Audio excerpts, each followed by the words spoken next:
What's up, Unicyclelifers, and welcome to another episode of Unicycle Vluglife. I want to start off this episode by means of an apology. I haven't released one of these videos for over a year. I think it's well over a year now, and that's for a couple of reasons. You'll actually hear at the very start of this video, I reference Christmas, and I'm actually talking about Christmas 2018. So yeah, huge apologies for that. There's been a few reasons. The first reason, 2019 was really busy for UK unicycling. We held the UK Trials Championships, and we also held EUC Summer, which we'd never put on before. So it was new territory for us, and it took up a lot of my time. I've got tennis elbow, so I haven't actually been able to ride very much. It flared up sort of middle of last year, and until now I haven't really been able to ride. And actually I've been off the unicycle since October or November last year, so I haven't actually been able to ride, so episodes wouldn't have been very interesting anyway. I found this footage from December 2018, and I thought, why not put it out now? So with that in mind, roll the tape. Wagwan Unicyclelifers, and finally, after way too long, welcome to another episode of Unicycle Vluglife. Now, I've got myself a little Christmas project. I'm not going to tell you what it is, you're just going to have to follow along and find out. Starting with this.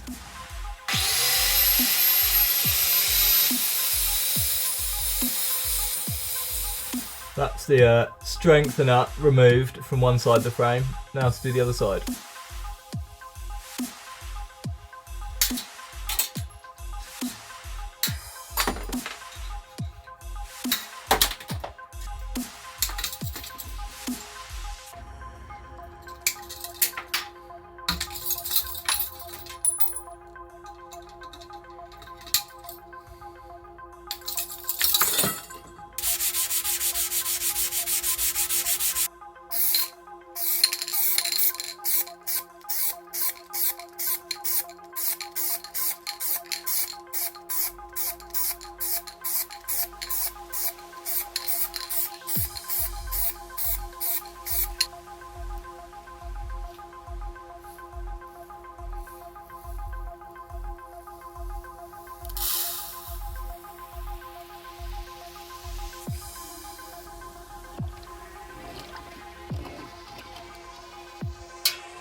Holy shit.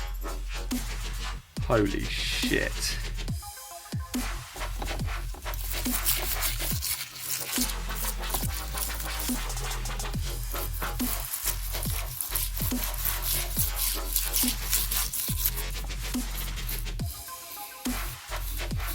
Okay, that's a bit easier than using sandpaper.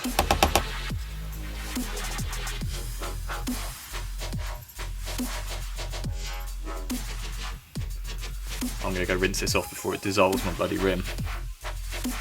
Okay, check this out, boys.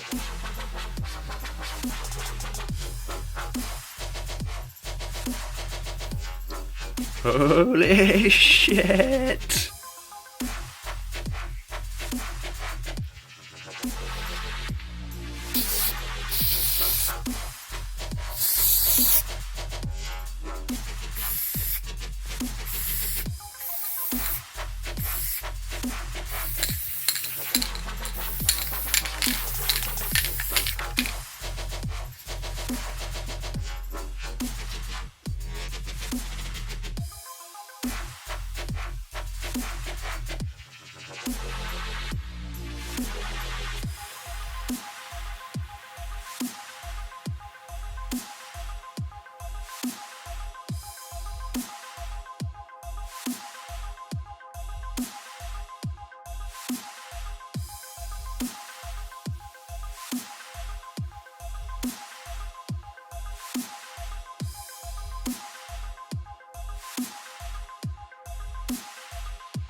I'm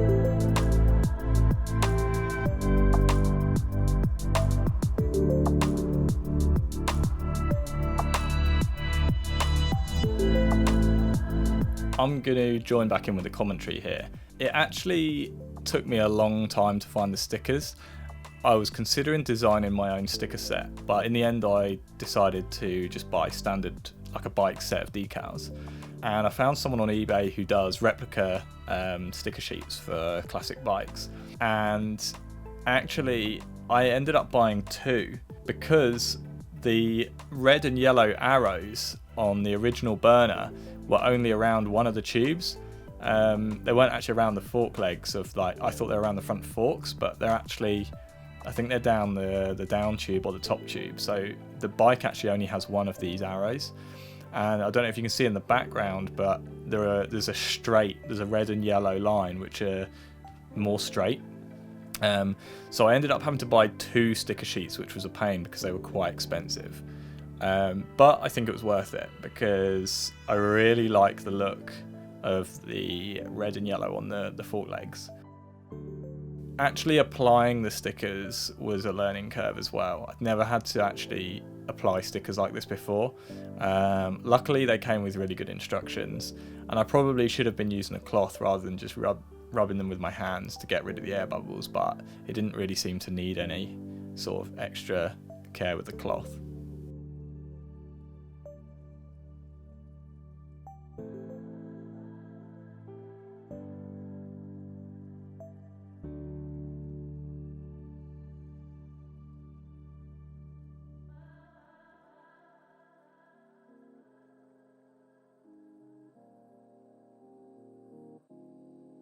This is where details get a bit sketchy. I was planning on filming the build, or rather the assembly, but I seem to have stopped recording at this point.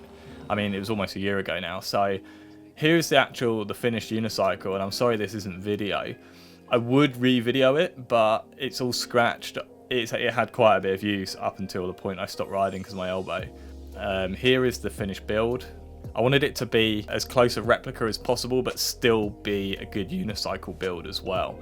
So there's some parts that aren't strictly true to the original Raleigh Burner BMX, such as the wheel, which if I was going for like a really precise replica, that should have been like a mag wheel, like a plastic wheel.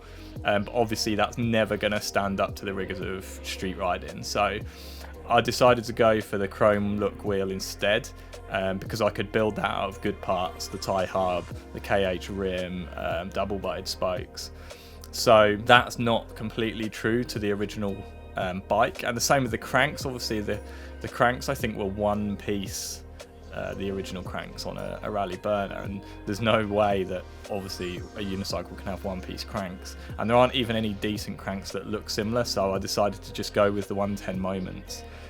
Because they're really good cranks. Mark Fabian made this really cool bespoke seat cover for me, and I think that's one of my favourite pieces of the unicycle, just because I know for sure that there is no others out there like this.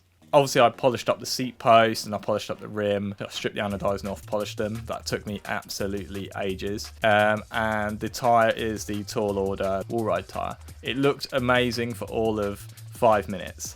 And as soon as I started riding it, the decals started getting worn off. I did actually lacquer over the top of them, but it obviously wasn't good enough.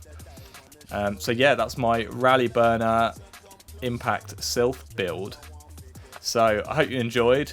I'm hoping to get more content out this year. So like always, like this video, subscribe, and I'll see you in the next one.